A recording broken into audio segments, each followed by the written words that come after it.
à tous. Aujourd'hui, alliés dans l'unité.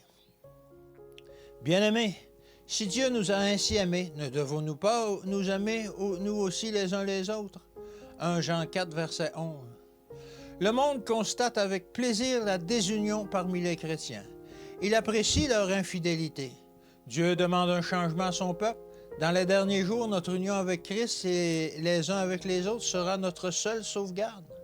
Agissons en sorte qu'il soit impossible à Satan de montrer du doigt nos membres d'Église en disant « Regardez ces gens qui se tiennent sous la bannière du Christ. Regardez comme ils se haïssent les uns les autres. Nous n'avons rien à craindre d'eux tant qu'ils se battent entre eux, au lieu de lutter contre nos forces. » Après l'effusion du Saint-Esprit, les disciples se dispersèrent pour proclamer un Sauveur ressuscité. Leur seul désir étant le salut des âmes, ils se réjouissaient dans la douceur de la communion avec les saints. Ils étaient sensibles, attentionnés, prêts à n'importe quel sacrifice pour le bien de la vérité.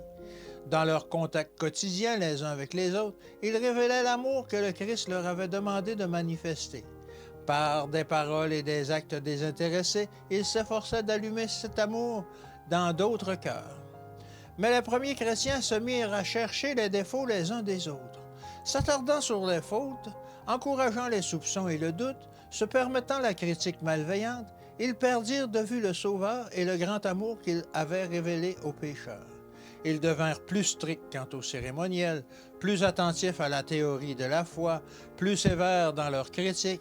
Dans leur zèle à condamner les autres, ils erraient eux-mêmes. Ils oublièrent la leçon d'amour fraternel que le Christ avait enseignée.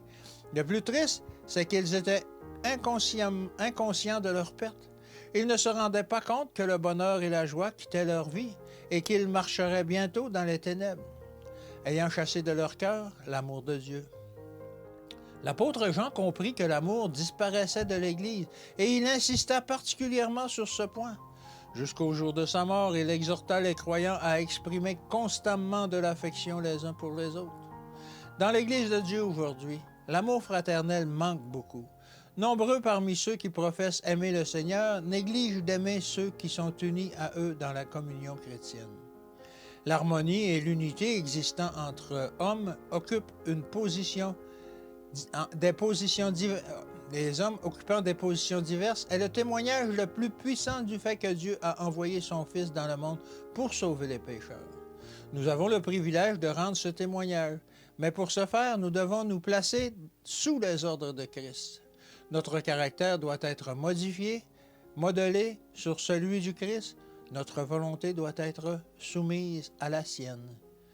Que Dieu vous bénisse et qu'il vous garde aujourd'hui, et à demain.